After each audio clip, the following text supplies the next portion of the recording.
Seems as if we are all a bit sleep deprived these days, especially with everything that's going on. Maybe you assume you can catch up on the weekend. Well, French researchers found out we probably can't. I can give you a bunch of stats, but here's our reality in a nutshell. Most adults are getting about 6 hours of sleep a night, Monday through Friday. You know the drill, we're supposed to get 7 or 8. Come the weekend, things get in the way. Stress, noisy kids, pets who don't know it's Saturday or Sunday. Chloe and Carly. So here's the bottom line. We are not erasing our sleep debt. Dr. Hal Stewart specializes in sleep disorders and joins us here in the morning show. So where do we start? Well, that's a great question. Thanks for having me on this morning.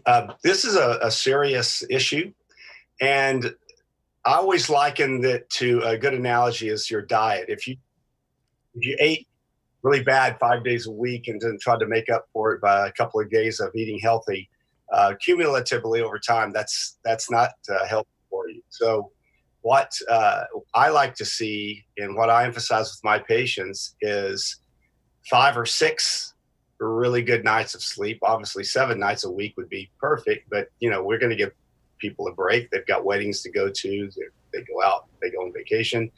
But overall, 5, 6 nights a week with a good quality of sleep. And the quality of sleep is just as important as the length of sleep.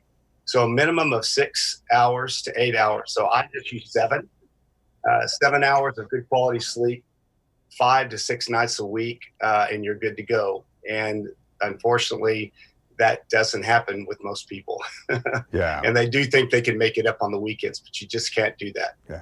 Maybe it starts by leaving the phone off and away from the bedroom, but that's a whole nother story. Yeah. All right, aside from being a television news anchor who gets up at 2:30, 2:45 in the morning, how about some of the jobs that are the worst when it comes to leaving you sleep deprived? Well, truck drivers, those men and women are usually on a deadline. And what's unfortunate about them is that they need more than anybody to have good sleep because they're driving these multi-ton rigs across the country, and they need to be wide awake. So they rely on drugs to do that, and that's not healthy. Healthcare workers, emergency room physicians. My nephew's a fireman. Firemen have horrible sleep, and one of the reasons is even if they don't have a call in the middle of the night, they're all sleeping in the same room together, and at least half of them snore and have a sleep breathing disorder, and they keep each other awake. And he said it's horrible. So that's another profession that are sleep deprived. Policemen, anybody that has doesn't have the regular 9-to-5 job, they find themselves working late.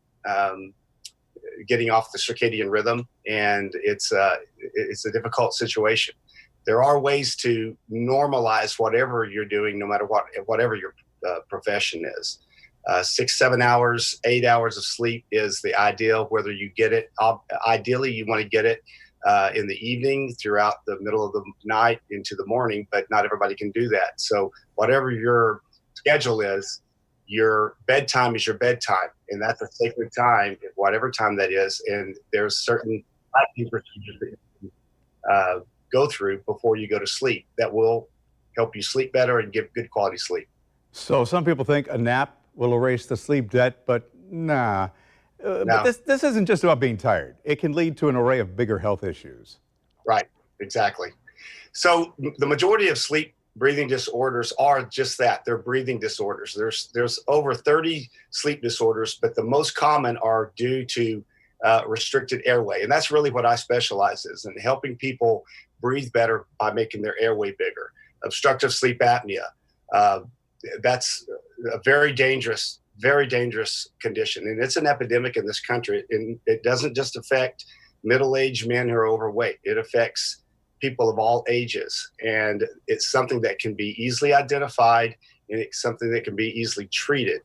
And so the getting people to breathe better is huge in all of this. And if you don't get sleep, you're going to set yourself up for chronic diseases, inflammatory diseases that you could otherwise avoid if you were getting that sleep. Cancer, diabetes. By the way, your chances of getting cancer If you don't have 6 hours of good quality sleep, minimal a night over cumulatively over a period of time, the research has shown that your chances of developing cancer double, and that is pretty telling right there. And that's good scientific research that we've known for years. Very And telling. yeah. Yeah, diet and routine. Do they help you get a Mhm. better night's sleep? Oh, definitely. Yeah. Diet is huge. Diet, diet. If someone said they had to pick one thing between diet and exercise, I would always put diet first, because if you what you put in your body, your body will reward you for it, or on the reverse side, you'll pay for it. And a good diet, healthy diet is extremely important. Dr. Hal Stewart, sleep expert. Thanks very much.